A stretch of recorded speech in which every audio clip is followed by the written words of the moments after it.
Hello friends, I am doctor Shahina और आज हम बात करेंगे बच्चों की बहुत ही आम बीमारी के बारे में जिसका नाम है hand, foot and mouth disease. क्योंकि ये बीमारी बच्चों में ज़्यादा होती है तो एक बच्चे से दूसरे बच्चे में आसानी से फैलती है। तो डिटेल में बात करते हैं इस बीमारी के बारे में। अगर आपको ये वीडियो पसंद आए, इससे हेल्प मिले तो इस वीडियो को देखकर लाइक, शेयर और सब्सक्राइब ज़रूर करिएगा। Hand, foot and mouth disease यानी हाथ, पैर और मुंह की ये जो बीमारी है ये एक वायरल इन्फेक्शन है। ये वायरल इन्फेक्शन सीरियस नहीं है क्योंकि मेजॉरिटी केसेस में जहाँ भी ये वायरस हुआ है वहाँ कोई कॉम्प्लिकेशन देखने में नहीं आई है। ये बीमारी आती है और 7 से 10 दिन में भी ठीक हो जाती है अगर प्रॉपर ट्रीटमेंट किया जाए तो।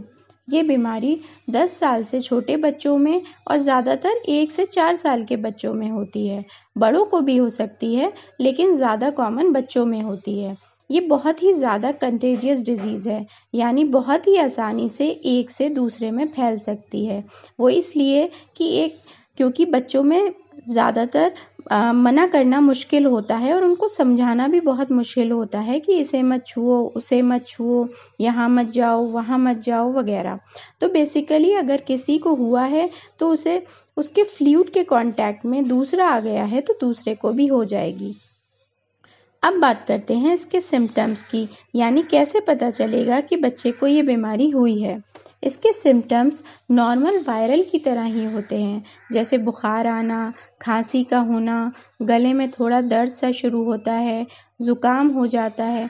लेकिन 2 से 3 दिन के बाद गले में, मुंह में छाले आ जाते हैं, ज़बान पर, मुंह के साइड में जगह जगह छाले हो जाते हैं, जिसकी वजह से बच्चा खाना खाने को मना करने लगता है।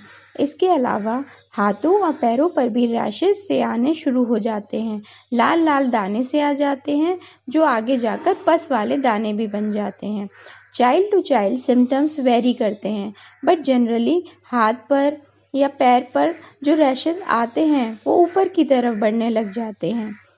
ये थे इसके जनरल सिम्टम्स। अब बात करते हैं डायग्नोसिस की कि कैसे पता चले कि बच्चे को hand, foot and mouth disease हुआ है। तो इसके लिए बच्चे को डॉक्टर के पास ले जाना चाहिए। डॉक्टर पूरा एग्जामिनेशन करके पता लगा लेते हैं कि एक्चुअल में हैंड, फुट, माउथ डिजीज़ बच्चे को हुई है। कुछ केसेस में टेस्ट वगैरह कराने की भी ज़रूरत होती है। इसका अभी तक कोई वैक्सीनेशन नहीं है, लेकिन अगर बच्चे को एक बार ये हो जाती है तो उसकी बॉडी में एक एंटीबॉडी डेवलप कर देती है जिस बीमारी के अगेंस्ट, यानी कि उसके अंदर इस तरह की इम्यूनिटी डेवलप हो जाती है तो उसको दोबारा इसके होने के चांसेस बहुत कम हो जाते हैं। अब बात करते हैं इसके ट्रीटमेंट की। तो जनरली डॉक्टर सिम्टोमेटिक ट्रीटमेंट ही करते हैं, यानी अगर फ़ीवर हुआ है तो फ़ीवर को कम करने की मेडिसिन दे देंगे ताकि बुखार जो है दिमाग पर ना चढ़े। बॉडी पर रैशेस जो हैं उसके ऊपर लगाने के लिए कोई मेडिकेटेड लोशन दे दिया जाता है। 7 से 10 दिन में ये सब अपने आप ही कम होना स्टार्ट हो जाता है। ऐसे में बच्चे की भूख थोड़ा कम हो जाती है तो कोशिश करें कि उसको ज़्यादा से ज़्यादा लिक्विड दें और ठंडी चीज़ें दें, जैसे कि milk shake, ice cream, custard, watermelon, coconut water, lassi. Lastly बात करते हैं कि इसकी प्रिवेंशन की, कि इससे कैसे बचा जा सकता है।